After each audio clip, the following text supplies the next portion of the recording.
Aubrey and Lance, of course. Since alam naman natin na this is the fourth book already, di ba? And we have different timeline, ganyan.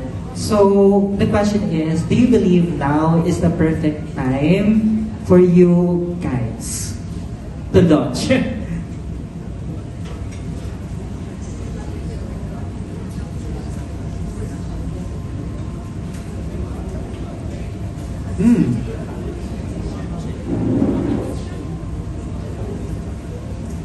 I believe so because the last how many years, 3 to 4 years have been pretty rough for me as an actor. Aubrey last 16 years. So ang tagal namin inantay ito.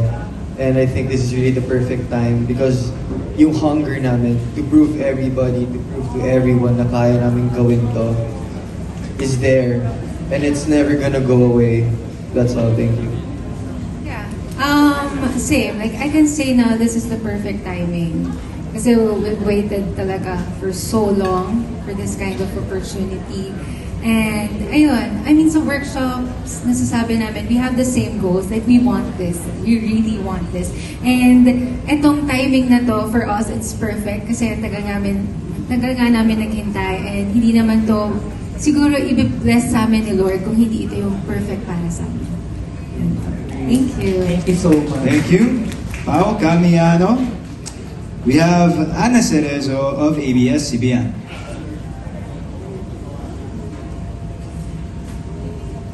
Hi! Congratulations! Thank you po.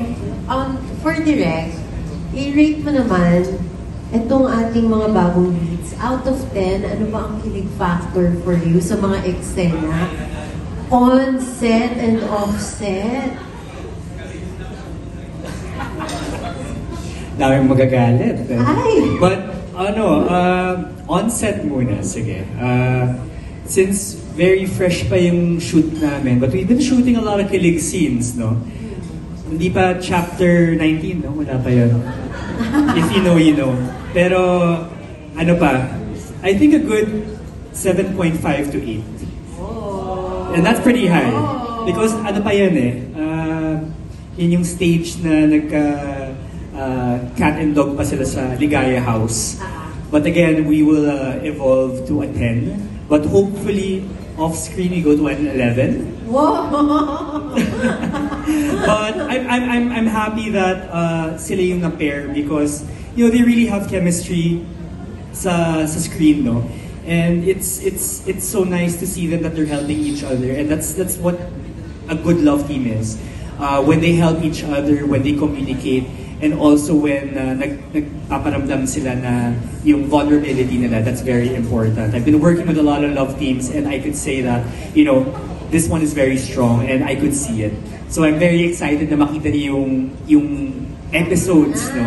Para makita niyo yung pagkakilig, and with also the other, Univergada. So yeah. Thank you. Thank you. Ana Cerezo from ABS-CBN. Next up, we have Richard Pagligawan ng Lionheart TV. Hello, good afternoon. Ayun. Ang question ito para sa mga pairs natin. Kasi curious lang ako kung paano nag-work yung isang Gen Z love team. Kasi dami na naming nakilalang mga love teams from the past hanggang ngayon. So ngayon bilang mga launch na love teams, paano ba nag-work yung isang Gen Z love team? And paano kayo nagdodraw ng line between from real to real? Parang Gen X naman. Basta yung bago, yung ngayon. Parang Gen X naman ito eh. Hindi naman Gen Z. Hindi.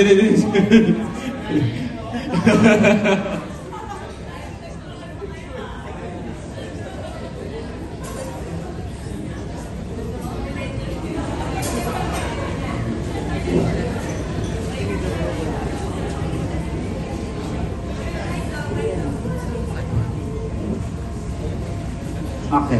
Ba't parang nagbabataan sa akin, Wilbur? Siguro, it's about being collaborative with each other. As long as being professional in terms of work, na magtrabaho, kailangan talaga collaborative kayo. Kailangan kung ano yung kailangan ng eksena, ibibigay ninyo. Kung ano yung kailangan ninyo pag nasa harap kayo ng mga tao, yun din yung ibibigay ninyo. Kasi, yun nga, di ba, parang hindi naman tulad dati na kapag nakakatuluyan. Ang dami rin ng mga love teams ever since na love teams lang. They never talaga nagkatuluyan sa personal lives nila. No? But I think it's just being professional and just being collaborative with each other. And just knowing the boundaries na ito work, ito friend, ito personal life, no? Kailangan alam mo yung difference between your personal life and your work. Diba? And also, the people should know it na pag ito trabaho, ito personal life. Para mas ma-enjoy natin yung pagtatrabaho, mas ma-enjoy natin yung, working with each other. Yung pagiging collaborative ng isa't isa. So, siguro ganun yun. So, paano mo nade-describe yung partnership ninyo?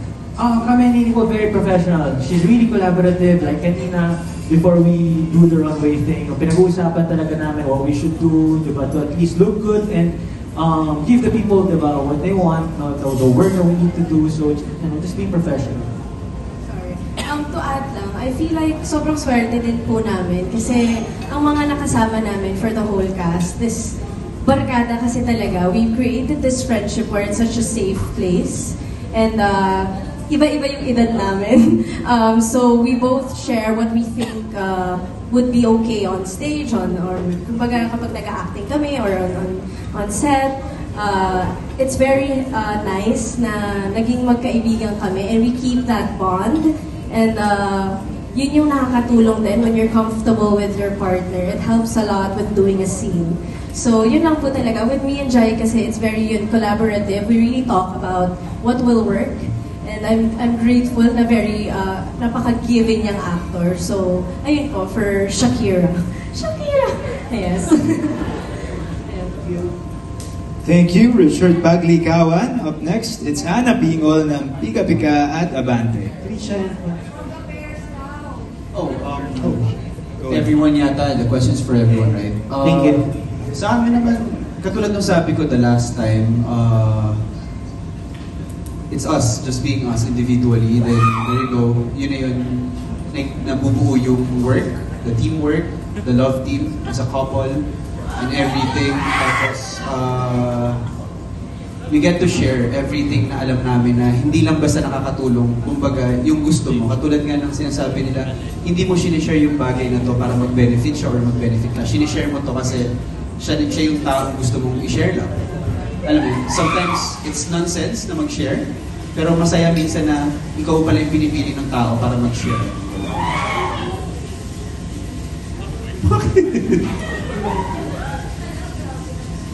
Yeah, okay naman. Nag-uusap naman kasi kami about boundaries. Also, before we did everything, nagkaroon kami ng intimacy workshop. It's for everyone naman. So that we know kung ano yung comfortable for each other and para maging safe space namin yung isa't isa. So until now, we practice that.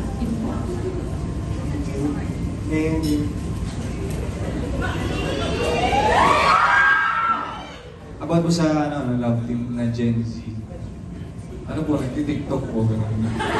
Ito yung mission na, Gen Z, di ba? I mean, yun yung ginagawa ngayon ng mga love team, nagtitiktok.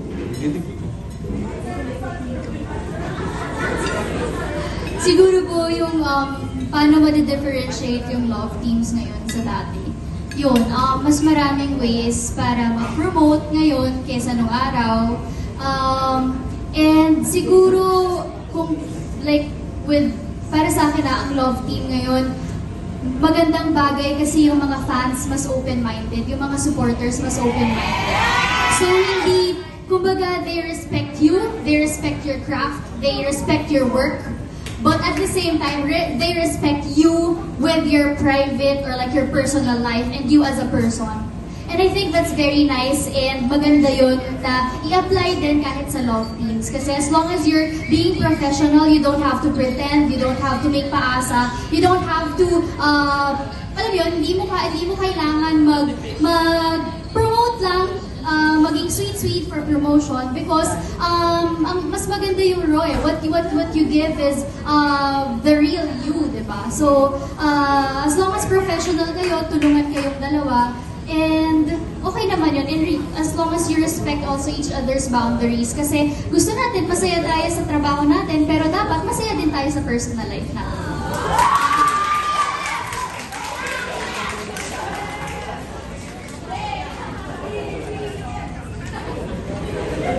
Ako naman sundan yung kay Bea. Pero ano naman, for me and Haya, as long as, you know, we're being there for each other, and yun nga sabi ni Joy, being collaborative, and just having good energy on the set, like to work with her all the time, and I know that's the most important thing with her, is just the energy, and we built this special friendship na ongoing sa set, and then now that we're doing a new show, just being, you know, professional. Like what Jai said, like the boundaries that we have to each other, but at the same time, yun, yung napapasaya din namin yung fans from work, kasi that's important, of course. Pero the most important thing is just being there for each other. I personally feel like I have nothing to add on because I agree with everything that everyone said, but I don't know, with what Gab said, with what Gab said, like, I agree. I really appreciate our partnership and I truly do cherish it, so it's very special to me. Marco Heaven? Siguro sa aming dalawa naman during the rain in Espanya. And lagi ko sinasabi, actually kay nila Gab, kung sino yung kay nila Krisha, and then ngayon kay Oms. Now we started as, you know, friends, and ano kami, teamwork talaga. So yun din naman yung sinasabi ko sa kanila noon, na teamwork. And then nung naging ano naman kami, partners na talaga in life. Hindi naman dahil sa project eh. So we had to make sure na hindi kami na in love dahil sa characters namin. Alam mo yun? Nagustuhan namin yung isa dahil gusto namin yung isa't isa. Dahil pinipili namin yung isa't isa. And I don't think like, you know, for me, I don't think na masamang ma-in love.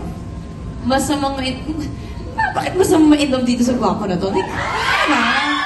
So, ang akin is, you know, love is for everyone. Love is free. Love is freedom. So, yeah, enjoy lang. Enjoy life. Plus, I mean, I guess you can't really control it. So, yeah. It just happens. Let it be. Let it happen, Lance. Aubrey, let it free. Huwag mong pigilan, hayaan mo lang gumalaw.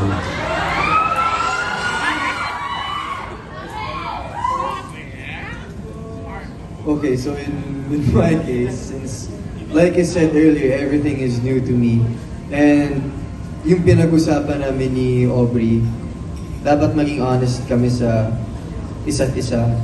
And ako naman personally, to make it work, to make the love team work, I think there should be genuine care for each other.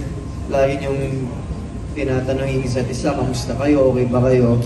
Kasi ako, I'm not being a gentleman to her because of the cameras, because I just want to, like, gusto ko makita ng mga tao yun. Ayoko nung ganung mindset.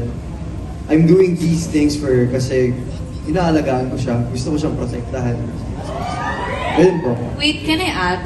Kasi siguro kami nila Krisha, nila Haya yung nakakakita, you know, yung ng storya ninyo. Can I just add? Pwede ba magsalita or cannot? Okay. Pwede ba? So, like, walang halong showbiz. You know, si Lance, sinahatid si Aubrey sa bahay. Kahit madaling araw na yan or something. Kahit galing labas tayo. He really takes care of Aubrey. And nakakatuwa kasi genuine.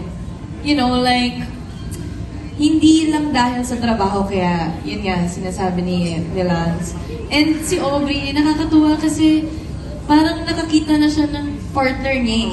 Alam mo yun? Yung ng safe space niya na, isipin mo, ang tagal namin kasama si Aubrey lang mag-isa. So ngayon, nakita niya na this person, this guy, can actually be can actually be her shoulder, and, I don't know, something to... Anyways, nakakakilig sila dalawa. Yun lang yung gusto ko sabi. Yun lang yung ending ng sinasabi ko is, they like each other. Like, they're good, you know, like, they're good for each other, they take care of each other, and nakakatuwa kasi sobrang genuine, that's it. Thank you, Heaven, I love you. For me naman, basta kami ni Lance, usapan talaga namin, clear lahat. Like, clear yung goals namin, kung ano yung gusto namin. Kakainis. Clear yung goals namin, and yun nga, may mga boundaries din. And what I like about him naman kasi,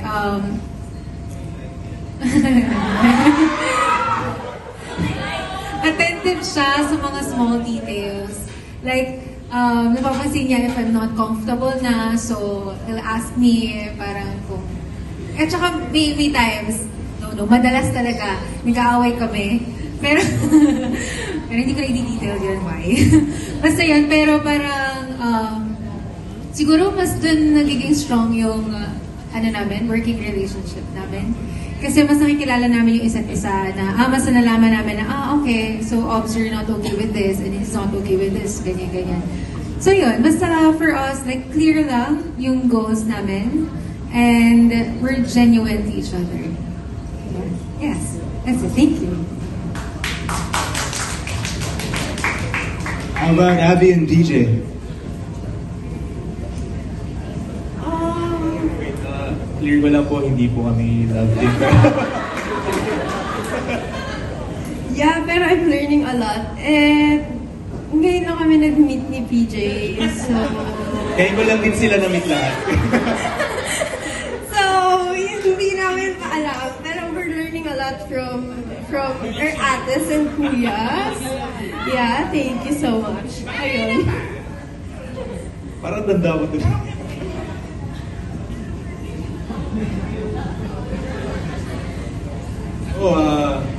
Ayun. Agree naman ako sa sinabi din. Nasabi naman na nilang lahat. Agree ako sa sinabi. Alright, thank you. Richard Bagligawan. Up next is Ana Pingon ng Biga Biga at Abante. Hello, hi guys.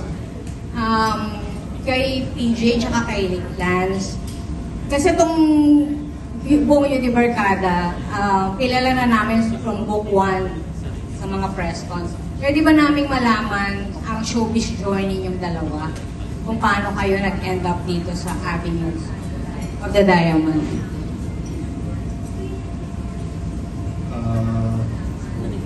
Nagulat na lang ako kasi may inquiry daw for audition for Haze, and ayun, hinarap ko yung opportunity. Alam ko naman yung role ko as bisexual, then inisip ko lang sana mabigay ko yung mabigyan ko ng hostishing role. Ayun, kasi pero saan ka galing? I mean, nag-artista ka na ba before? Yes po, I'm under Viva na rin po before. Ayun, nag-act na rin ako. Actually, nag-Viva Max din ako before, pandemic. Okay.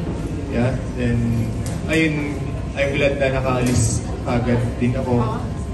Kasi, to be honest, stepping stone lang din naman siya. Wala naman nagtatagal sa ganung genre ng film. And I'm glad na nabigyan ako ng opportunity ni Direk Gino and mga bosses natin sa Viva. So, ayun. Okay, si Lance. Kumusta yung showbiz journey mo? Paano ka nagsimula and everything? Nagsimula po ako sa bahay ni Kuya. Naging ex-housemate po ako sa PBB dati.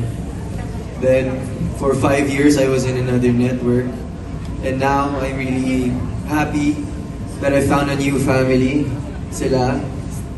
I found my partner. And actually, it's a blessing in disguise kung paano ko nakuha tong role na to. Because being part of Viva was never really in my plans dati. Because I never thought of it. Ganun. So when it was parang, I wouldn't say offered, but it parang, paano ba? Sige, sabihin na natin offered na lang. Nag-audition po ako for the role. And I just made sure na ginalingan ko. And I'm really blessed I'm really blessed and thankful sa binigay sa akin opportunity ng Viva, ni Direk, and ng mga bosses, lahat ng staff. Really grateful for them. And thank you rin po sa tiwala niyo sa akin. I won't let you guys down, I promise you that. Kay Aubrey naman. Aubrey, nakilala kita, mahiyaing ka talaga, no? Nakaka-book 4 na. So, kumusta na ngayon yung self-confidence mo? Paano nakatulong tong university series sa'yo? Napakalaki na po yung improvement ng pagdating po sa confidence ko, pagiging confident. Nakatulong yung series po sa akin, especially the cast, para mas makilala yung self ko, mas ma-experience yung mga bagay-bagay na hindi ko maisip na gagawin. You know, to party in a club, to do those kind of things, like madami pang iba. Like, I'm really grateful sa kanila. Kasi nabigyan ako ng chance to explore everything. Na sa sarili ko, like, I'm really scared po kasi. Dahil nasanay ako, I'm introvert.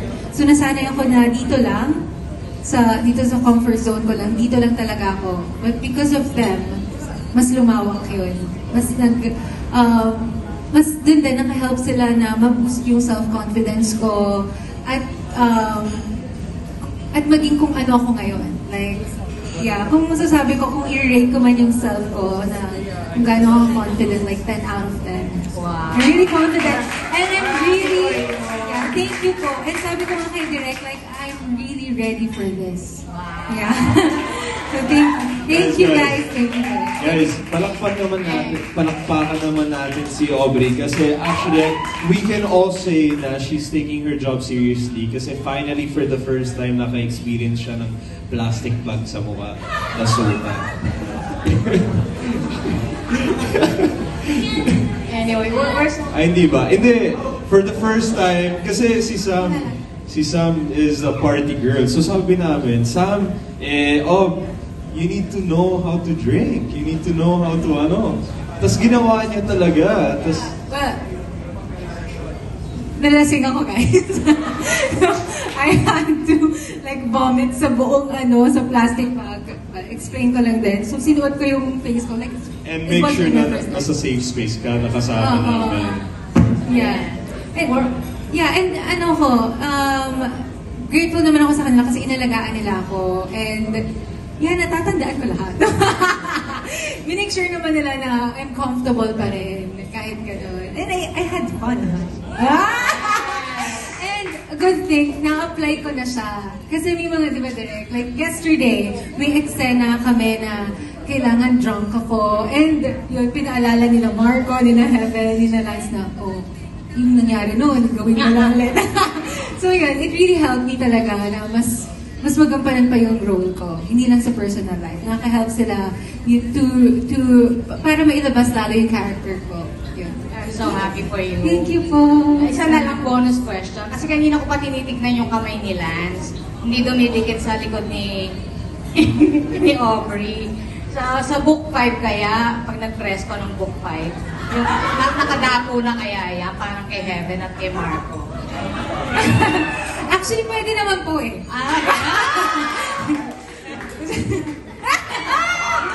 Ayan. Thank you. Thank you po. Alright then. Okay, so up next, it's Vito Santos.